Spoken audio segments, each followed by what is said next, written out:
Greetings. This is Sunny Days 305 Degrees podcast, and I got one of the OGs, my brother Jeffery, with me this morning.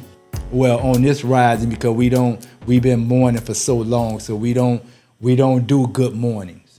So it's not good to mourn. So it's always great rising, peace, how you doing? No more good mornings. So grand rising to you, brother Jeffery. How you doing, my brother? Grand rising to you, brother. Man, glad to have you on Sunny Day 305 Degrees podcast, brother. Facts. Can you tell our audience a little bit about yourself? My name is Jeffery. I was born and raised in Miami. I was born in town, raised in Little Haiti and up Miami. On the street, I went by the name E.Z.P. Right now, I got a music career now. It's Emperorah because I'm claiming my throne. At the end of the day, I've been to prison back and forth 3 times, in and out the county jail, committed almost any crime thought of that you could come up with doing, I did it. Selling drugs, robbing, breaking in houses, stealing cars, selling cars, everything. Kidnapping, false imprisonment, to which I just got out of prison for. And I'm just here, man, to make a difference in the community. After doing 15 years, I seen a lot has changed in Miami. A lot. To where the older G's, which is the triple OGs that put in work before me, they done bled on these streets, they done died on these streets for other people to come from other states and just come and buy out the community. By me being born and raised in Miami to 2 parents that's immigrants that came on a boat. My parents came in the 70s. You know, they Haitians, they came from Haiti. It wasn't that easy for them, but they struggled, but they made it work.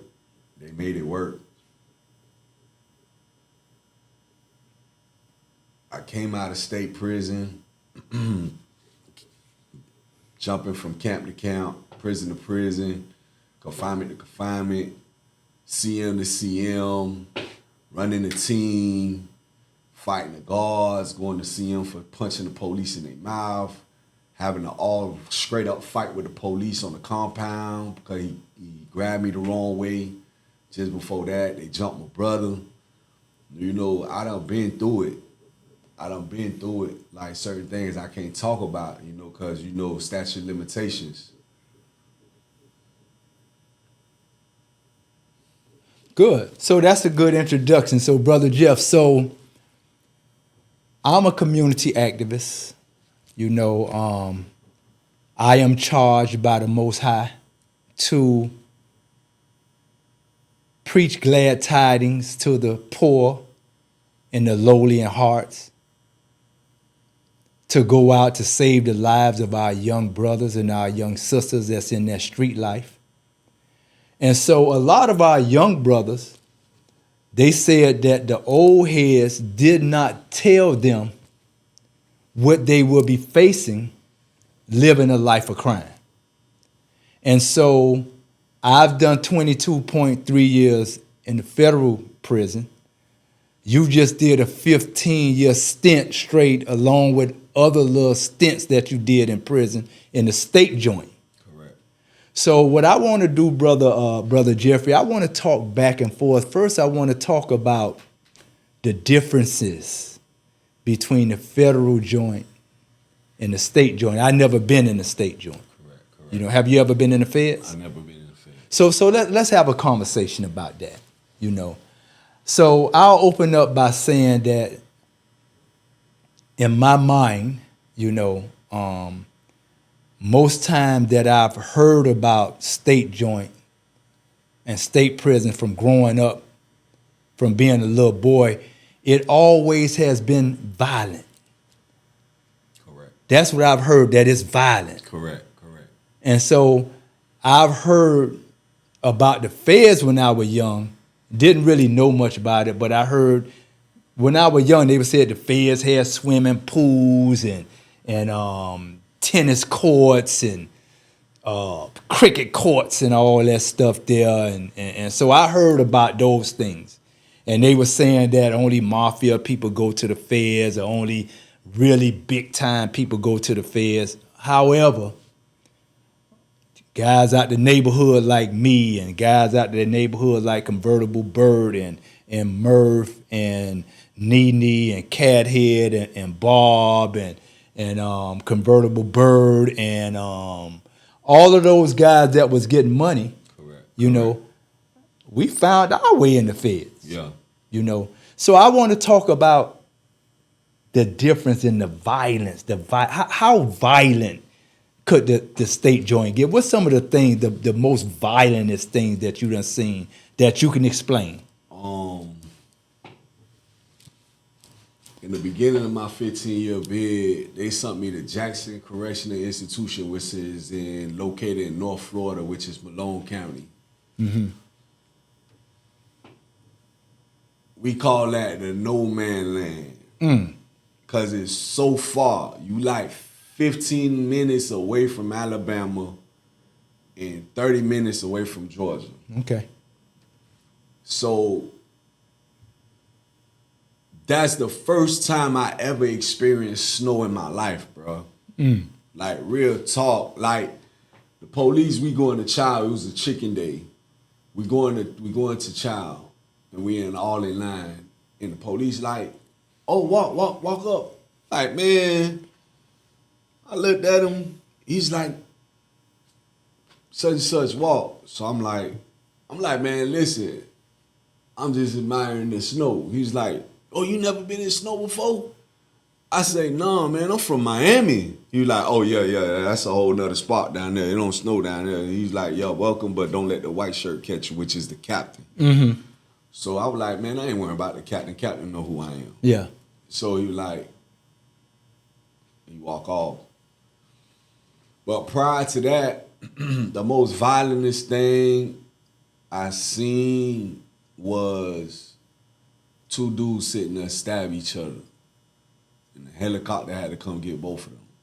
Explain that. Talk about that. So it was like one day we were going to Rack.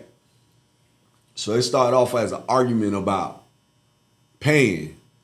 So see, in the state we got a rule called the 3 G's. Mm-hmm. Gays, gangs, and gambling. Mm-hmm. Come on. Which all of us violated. Mm-hmm. You know, I don't indulge in the gay part. Mm-hmm. You know, so I don't indulge in gambling. I don't indulge in the gay part. But the gang thing, I was all in it. So they tell you to stay away from the 3 G's. And, yeah. and what's the 3 G's again? 3 G's is gays, gambling, and gangs. Okay. So, you know. Before and can I ask you why? Why? Because in each one of those. Okay, the gambling gonna get you in some. Listen, I talk raw and uncut, and I get it straight up. Let's gambling gonna get you in some straight shit. Yes, sir. Let's talk. You know candy. what I'm saying? Cause dudes gonna want their money. You ain't gonna have their money. They gonna feel some type of way. They got a reputation to uphold. You feel what I'm saying? Especially if they gang members. Uh-huh. So they gonna have the persona that they have to hold upon their peers. Now the gay thing is gonna get you in some, cause my last bid at Martin Martin CI, which they call Murder Martin now, I seen two homeboys that know each other from the street fighting over a white boy, and the white boy was a punk. These boys fighting like really going through it. Okay. And dudes and they were from Broward. They had to break them up, like, bro, what y'all doing? He like, nah, man, he trying to put down on my boy. Blah, blah, blah, blah, blah. You know? So that's one of the points. And then a lot of them gay dudes, they be on some drama shit. Okay. You know? So the gang, straightforward, believe it or not, I'm going to tell y'all real talk. Like, I got one of my songs I ain't dropped yet. I say the government's a gang, the police a gang, the state prosecutors a gang. You feel me? Because a gang, people don't understand the terminology of a gang is two or more, which becomes a group. Okay. and y'all have the same beliefs, the same principles, and y'all gonna die by what y'all stand on. Okay. Which is a gang. So the gang basically is going to get you involved in certain things you may not want to get into. For example, say you sitting here and you and a dude have words. So it's not about you no more. It's about the gang. It's about the reputation. okay. You know? So it's gonna be based on, boy, listen, boy, you played, boy. And dudes be like, oh, how I played, boy. You let that dude size you, boy. And you ain't do nothing, boy. Come on, boy, you finna get this violation, or you finna get that boy from around here. And you got some dudes, depending who running that compound, who's the head of that gang, they gonna be on some shit like, listen, bro, you finna get this V.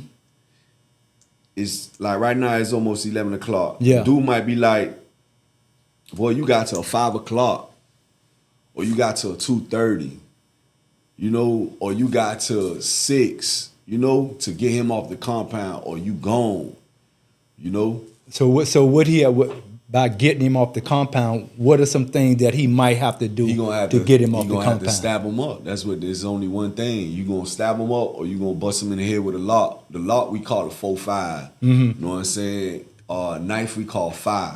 You know, different lingos for different gangs. You know, different gangs. Then you got organizations. Organization is the same thing as a gang, but organization is more of a prestige thing. Okay. Because they look down on gang members. You feel me? So when you say, man, I'm part of an organization, you feel what I'm saying? That's how it go. Okay. You know?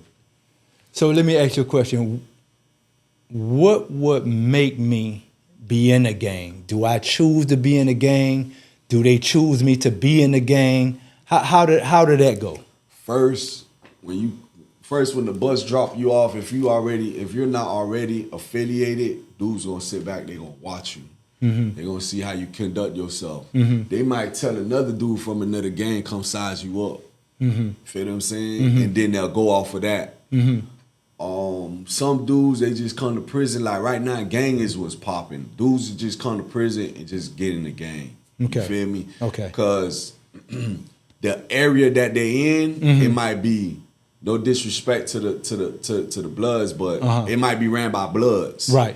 You feel me? Or it might be ran by Z's. You feel me? Or it might be ran by Kings, or it might be ran. So dudes gonna be like, shit, my hood full of such and such anyway, so I might well get in. You feel me? Majority of the dudes, I say 65% of the dudes, 75% ratio. The dudes that come from the county jail, they already be in the gang. Okay. You know? Okay. So a lot of them dudes, they be banging on the turf. Okay. Which is the street. You know? Like that's really it. Okay. Dudes gonna scope you out. They gonna see if you fit the criteria, basically. You know what I'm saying? So you just explained that I'm in a gang. Correct. You know, by my choosing. Correct. And I have a conversation with a guy. Correct. Maybe an argument. Correct. And then somebody else that's in the same gang that I'm in. Yeah. Can basically tell me. Yeah. Nah, boy. You got that conversation you had with him. You got to stab him. You got to get him off the compound. Yeah, facts. You know, and even if I don't, and what if I don't do it? You gonna get X'd out and they gonna flip you. They gonna flip me. Yeah, they gonna flip you. Basically, flip you mean like, okay, you got some gangs like them boys so organized. You get hit at Jackson, they send you to Taylor. You gonna get hit at Taylor too. You know what I'm saying? Yeah. So now you being in the gang. You know, if you get hit or put out at this joint, you get transferred. You mean so y'all get the word to the other joint where he going? Correct. We so call that boomerang. So he got an issue through his whole bid now. Through his whole bid. 9 out of 10, he gonna end up on PC, which is protective custody. Oh. You know what I'm saying? Protective custody. They in the state of Florida, they only got 3 PC camps right now. Martin was one of them. Florida State Penitentiary, where the electric chair at. Mm-hmm. That was one. And it's another spot in the Panhandle. I think it's Santa Rosa. Yeah, Mm-hmm. fact, Santa Rosa, Mm-hmm. which is Santa Rosa. And then, you know, some dudes what they'll do, they try to they manipulate the system. Uh-huh. They'll go to CM, which is close management. You behind the door 24 hours a day. Uh-huh. You feel what I'm saying? Uh-huh. And they'll ride out CM. Every time they get to level 3, Yeah. which is level 3 is when you getting kicked out. Mm-hmm. They'll do something and go right back to level 1. Okay. You know what I'm saying? So they stay behind the door, Okay. but they hold bid until they go home. Okay. You feel what I'm saying? Okay. Okay. So let me ask you a question, because I'm on saving the lives of young people. Correct. Right? Correct. As an OG, you know, you done been in 10 or 12 years now. You know, how do you all handle in a state joint when a young 18, 19-year-old boy hit the compound? I'm gonna tell y'all this story. At the end of my bid, this bid right here, I just did. Thank the Creator, I made it home. Like I was really wilding, bro. Mm-hmm. I was really wilding.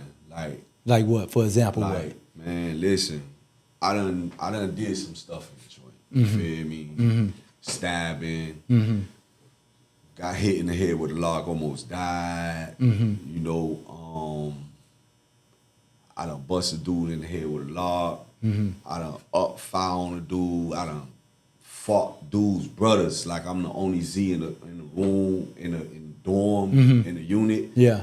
I stand on my Z. You feel me? What's your Z? My Z is Z. I'm a Z. You feel what I'm saying? That's Okay. something I can't run away from. Okay. Because when you take that oath, Okay. that's what you is. Okay. Basically, I'm like straight up first generation Kodak in them. You feel me? Yeah. Greetings. This is Sunny Days 305 Degrees podcast. Our community said they wanted a platform that they could get their ideas and their messages out. Hence, Sunny Days 305 is on fire.